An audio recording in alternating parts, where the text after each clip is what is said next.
La silhouette du château de Frankenstein se découpait sur le ciel gris, une ombre déchiquetée qui griffait les cieux. L'air était chargé de l'odeur de la terre humide et de la décomposition de siècles oubliés. Je me tenais au pied de la colline, mon sac lourd de carnets et de provisions, fixant la structure qui avait hanté mes rêves depuis que j'avais lu les légendes pour la première fois. Le voyage avait été éprouvant. Une semaine de marche à travers des forêts denses et d'escalade de terrains traîtres. Mais maintenant, debout au pied de cet ancien monument à l'ambition et à la folie humaine, je ressentais une étrange force d'attraction. Le château avait une présence, une vie propre, comme s'il avait attendu que quelqu'un vienne troubler son long silence.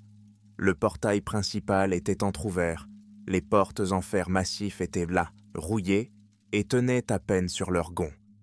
À l'intérieur, la cour était envahie par la végétation, les pavés étaient vieillissants et fissurés et couvertes de mousse.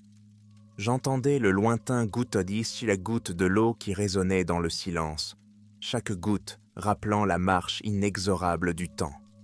Les légendes du château parlaient donc de Konrad von Frankenstein, un alchimiste obsédé par les secrets de la vie. On disait qu'il avait découvert des connaissances interdites, créant un être artificiel qui avait fini par le détruire. Certains affirmaient que la créature avait été un échec, d'autres qu'elle avait été trop parfaite, trop humaine, et qu'elle s'était enfuie pour ne plus jamais réapparaître. Personne n'était d'accord sur les détails, mais tous s'accordaient sur une chose.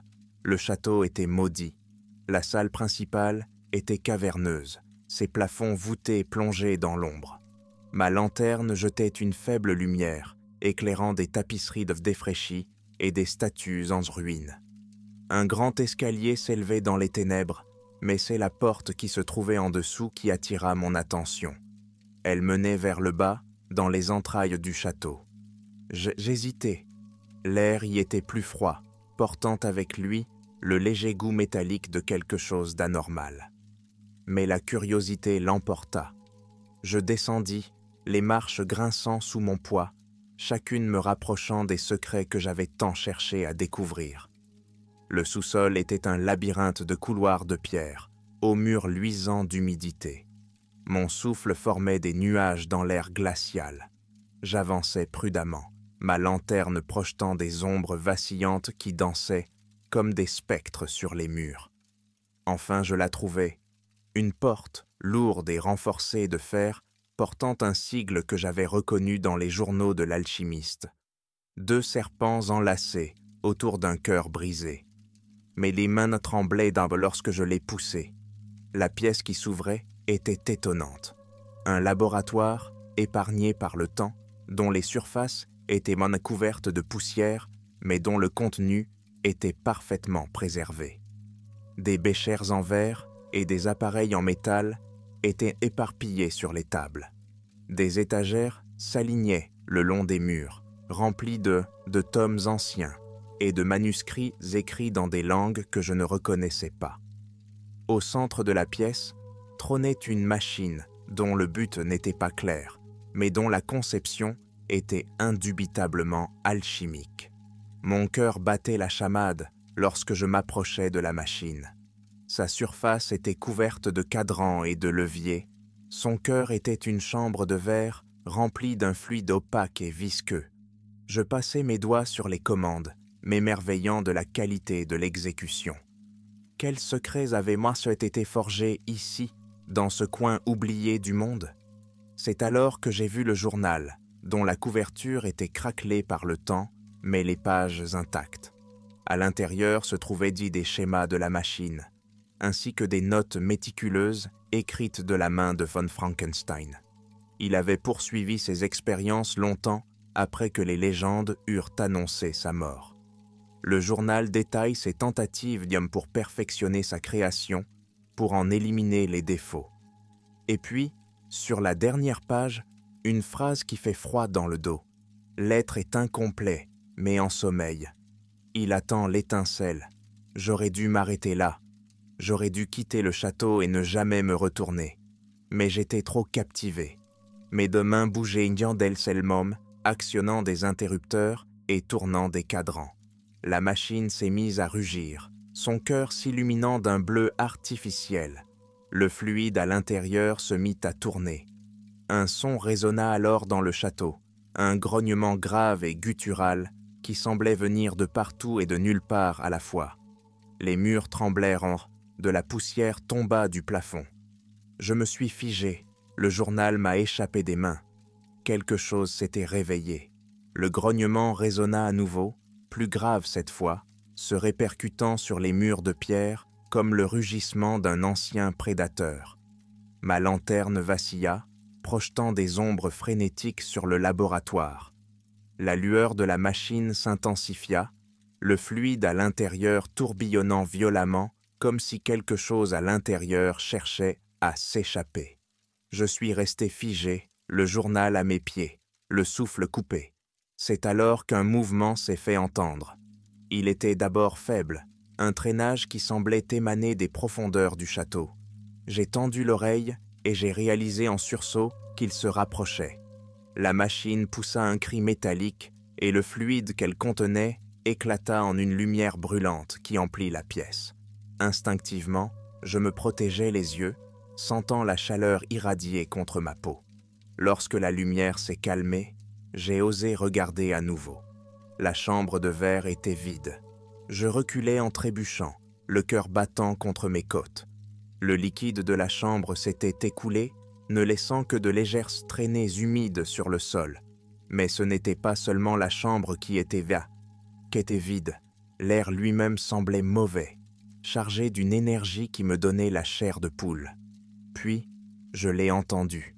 Une respiration brutale, pas la mienne. Le son était bas, rauque, comme s'il était aspiré par des poumons qui n'avaient pas l'habitude de respirer. Ma lanterne se balançait dans ma main tremblante, sa lumière dansant sur les murs, et c'est alors que je l'ai vue. Au bord de la pièce, à moitié cachée dans l'ombre, se trouvait une silhouette. Elle était grande et s'écourbait. Sa silhouette était grotesque, et pourtant, elle avait quelque chose d'humainement troublant. Une peau pâle et tendue s'étendait sur sa carcasse, et ses membres étaient anormalement longs, se terminant par des doigts griffus qui raclaient dans le sol de pierre. Sa tête était légèrement inclinée, et bien que son visage soit caché, je sentis son regard me transpercer. Je ne pouvais plus bouger. Mon corps hurlait de courir, mais mes jambes me trahissaient, enracinées sur place. La créature fit un pas en avant, ses pas produisant un bruit humide et étouffant. Lorsqu'elle émergea dans la faible lumière, je vis ses yeux, laiteux et morts, mais animés d'une lumière artificielle qui semblait battre au rythme du bourdonnement de la machine. Un son guttural s'échappa de sa gorge, non pas un grognement cette fois, mais quelque chose qui se rapprochait d'un mot, dont le sens m'échappait. Il se déplaçait avec un mélange troublant de grâce et de maladresse. Ses membres étaient saccadés, mais son intention était délibérée. Puis, il s'arrêta. Sa tête s'inclina à nouveau, comme pour m'étudier, et je réalisai avec une horreur grandissante qu'elle ne faisait pas que me regarder. Elle me reconnaissait. Le journal m'avait averti du caractère incomplet de la créature, de sa dormance, mais il ne m'avait pas préparé à cela. Ma présence avait déclenché son réveil, et maintenant elle me considérait non pas comme un étranger, mais comme quelque chose d'étrangement familier. J'ai ressenti un lien inexplicable avec elle, comme si la créature et moi étions liés par un fil inexprimé. Le charme se rompit lorsque la machine poussa un nouveau cri, ses cadrans tournant à toute allure. La créature recula, ses griffes s'enfonçant dans le sol de pierre, et poussa un cri qui me fit bourdonner les oreilles. Je saisis l'occasion et me précipitai, ma lanterne se balançant sauvagement, tandis que je m'enfuyais du laboratoire. Les couloirs n'étaient l'un qu'un flou de pierres et d'ombres, l'air autour de moi étant chargé de la présence de la créature. Ses pas suivaient, délibérés et lourds, se répercutant dans les passages tortueux. Je ne pouvais pas dire à quel point elle était proche, mais je pouvais sentir son intention, une pression suffocante qui se pressait contre ma poitrine. J'atteignis un escalier et montai à l'aveuglette, les jambes brûlantes d'effort. Le château semblait se déplacer autour de moi, son plan étant plus labyrinthique que dans mes souvenirs. Chaque porte que je passais me semblait être une impasse, chaque ombre une cachette pour la monstruosité qui me poursuivait. Enfin, je fis irruption dans le hall principal, l'air froid de la nuit se répandant à travers les fenêtres brisées.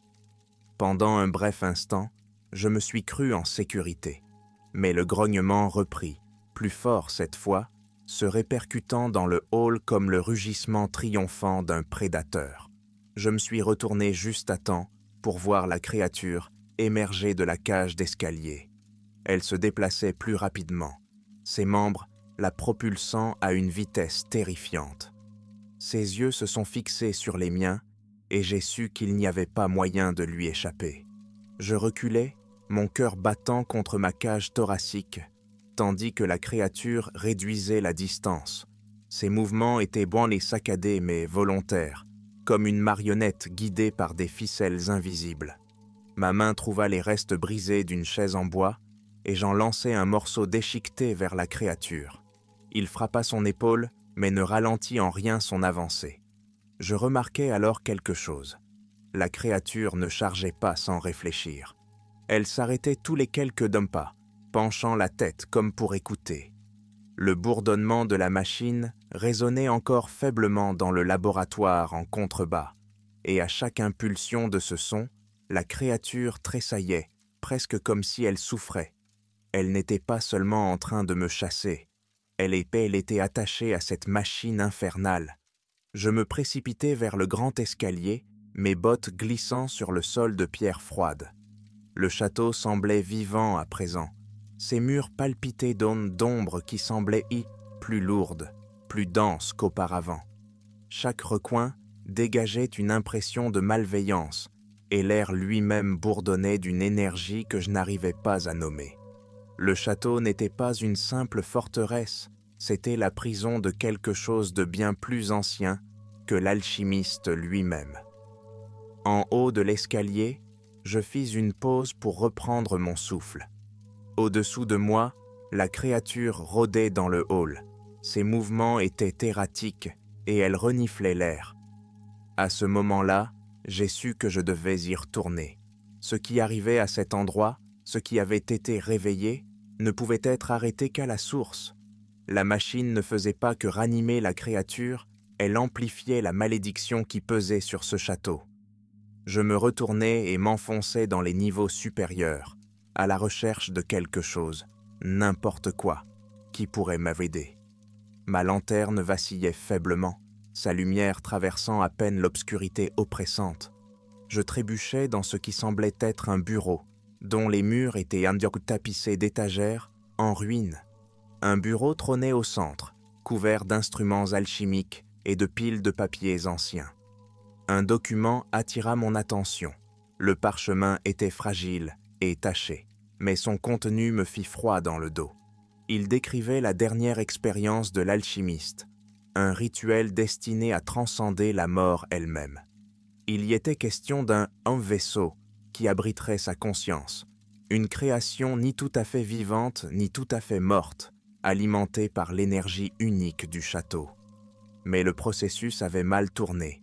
Le vaisseau était devenu quelque chose d'autre, quelque chose d'incontrôlable. Pire encore, les notes laissaient entendre que l'esprit de l'alchimiste n'avait pas péri avec son corps. Il persistait, piégé dans les murs mêmes du château, influençant chaque pierre et chaque ombre. La créature n'était pas seulement une expérience qui avait mal tourné, c'était la tentative de l'alchimiste d'échapper à son propre échec, de laisser derrière lui la prison qu'il avait créée. Un fracas assourdissant me sortit de mes pensées. La créature m'avait trouvé. Elle franchit la porte en trombe, ses griffes s'abattant sur les murs au fur et à mesure de sa progression. J'attrapais un candélabre métallique sur le bureau et le balançais de toutes mes surforces. L'arme de fortune frappa le bras de la créature, qui poussa un rugissement guttural, mais le coup ne la ralentit guère. Je m'enfuis à nouveau, serrant les notes de l'alchimiste, tandis que je redescendais vers le laboratoire. Mon plan était téméraire, mais c'était tout ce que j'avais. Je détruirais la machine. Si la créature et le château Stein connectés à son pouvoir, couper ce lien pourrait être le seul moyen d'arrêter le cauchemar qui se déroulait. Le laboratoire était en plein chaos lorsque je revins. Le bourdonnement de la machine s'était amplifié. Ses lumières clignotaient de façon erratique. L'air était chargé d'une odeur de métal brûlé et de quelque chose de plus nauséabond, de la décomposition mélangée à de l'ozone. J'ai scruté la pièce à la recherche de quelque chose que je pourrais utiliser pour saboter l'appareil. La créature a fait irruption dans la pièce derrière moi, son rugissement faisant trembler les murs. Elle s'est élancée, ses griffes tranchant l'air à quelques centimètres de mon visage. J'esquivai et saisis une lourde clé à molette sur un établi voisin. De toutes mes forces, je la balançai sur la machine, visant le noyau incandescent. L'impact a provoqué une pluie d'étincelles. La machine cracha et gémit. Ses lumières s'éteignirent avant de s'enflammer plus que jamais. La créature poussa un cri d'agonie, s'effondrant à genoux comme si les dégâts subis par la machine la blessaient directement. Mais ce n'était pas suffisant. Les notes que j'avais prises mentionnaient un dispositif de sécurité, un moyen d'éteindre complètement la machine. J'ai cherché frénétiquement, actionnant des interrupteurs et arrachant des fils, tandis que la créature se débattait derrière moi, luttant pour se relever. Finalement, je l'ai trouvé, un levier caché sous le panneau de contrôle, marqué d'un symbole que j'ai reconnu dans le journal de l'alchimiste. J'ai tiré le levier. Au moment où j'ai tiré le levier, la machine a émis un gémissement aigu qui a traversé la chambre comme un cri. Les vibrations des murs s'intensifièrent et l'air sembla s'épaissir, m'oppressant d'un poids anormal. Les lumières clignotèrent violemment et pendant un bref instant, tout devint immobile. Puis le sol trembla et la machine explosa dans une explosion d'étincelles et d'énergie. Je fus projeté contre le mur du fond, l'impact me coupant le souffle. Alors que je luttais pour retrouver mes repères, je vis la créature se tordre d'agonie. Son corps se mit à convulser, sa forme se brisant comme si elle s'effilochait fil par fil. La pièce était remplie d'un gémissement inhumain qui semblait provenir du château lui-même. Les ombres de la pièce se mirent à bouger, non pas de façon naturelle, comme le ferait une lumière vacillante, mais comme si elles étaient là vivantes, indépendantes de toute source. Elles me rampèrent le long des murs et du sol, convergeant vers la créature qui se désintégrait. Elle s'agrippait au sol, ses yeux incandescents se fixant sur les miens avec un mélange de rage et de désespoir. À ce moment-là, j'ai compris que ce n'était pas seulement la créature qui était en train de mourir, mais quelque chose de plus profond, quelque chose de lié au château qui était en train de se déchirer. Le laboratoire commença à s'effondrer. Des pierres tombèrent du plafond et les murs se fissurèrent comme si le château lui-même résistait à la destruction de son cœur sombre. Je me levai de force, serrant les notes de l'alchimiste, en titubant vers la sortie. Derrière moi, la créature poussa un dernier cri strident avant de se dissoudre dans les ombres, ne laissant dans l'air qu'une légère odeur âcre. J'ai eu du mal à sortir du laboratoire avant qu'il ne s'effondre complètement. Le couloir extérieur n'était pas plus sûr. Les tremblements qui avaient commencé dans le laboratoire se propageaient, ébranlant les fondations même du château. Je naviguais dans les passages en ruine, évitant les débris qui tombaient et luttant contre l'attraction des ombres qui s'approchèrent. Mais le château ne me laissait pas partir si facilement. Lorsque j'atteignis le grand hall, l'air lui-même sembla se déplacer, devenant plus lourd à chaque pas. Les ombres de la pièce se fondirent en une seule figure imposante, le visage de l'alchimiste lui-même, rendu par une fumée sombre et tordue. Ses yeux brillaient d'une lumière artificielle et sa voix résonnait dans le hall, un son grave et guttural qui faisait vibrer mes os. « Vous pensez y avoir mis fin » entonna la voix. « Mais tu n'as fait que me délier. » La prise de conscience m'a frappé comme un coup de poing dans le ventre. La machine n'avait pas seulement maintenu la créature en vie, elle avait aussi contenu l'esprit de l'alchimiste, l'ancrant au château. La détruire l'avait libérée. J'ai couru. Les ombres me poursuivaient, tendant des vrilles griffues qui raclaient dans les murs et le sol. Le château semblait se tordre et se déformer autour de moi, ses couloirs s'étirant et se pliant de manière impossible. Je sentais la présence de l'alchimiste s'intensifier, sa rage imprégner chaque pierre. Enfin, je franchis les portes principales du château, l'air froid de la nuit me frappant comme une gifle. La lune était basse dans le ciel, jetant sa lumière pâle sur le paysage désolé. Derrière moi, le château gémissait et se déplaçait, ses tours s'inclinant comme si la structure entière était tirée vers l'intérieur. Les ombres sortirent hors de la porte, mais elles ne me suivirent pas. Elles furent ramenées vers le château, entraînées par une force invisible. Je regardais le château imploser, ses murs s'effondrer vers l'intérieur jusqu'à ce qu'il ne reste plus qu'un cratère béant. L'air s'est calmé et, pour la première fois depuis mon entrée dans le château, j'ai ressenti un sentiment de soulagement. Mais ce soulagement fut de courte durée. Alors que je me retournais pour partir, un frisson me parcourut l'échine. Je me suis retourné vers le cratère, et dans ses profondeurs, j'ai vu une faible lumière rougeoyante. Elle pulsait de façon rythmique, comme les battements d'un cœur, et à chaque pulsation, je sentais le sol trembler sous mes pieds.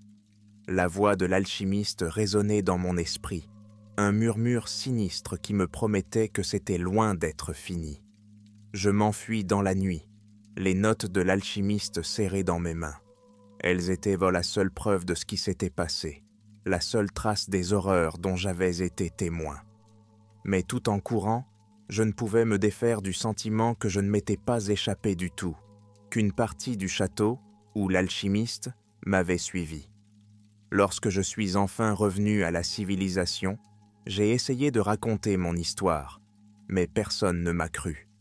Les notes furent considérées comme les divagations d'un fou, et le cratère où se trouvait le château fut déclaré comme un gouffre naturel. Je suis resté seul avec la connaissance de ce que j'avais déclenché, hanté par les chuchotements de l'alchimiste et les ombres vacillantes qui semblaient me suivre où que j'aille.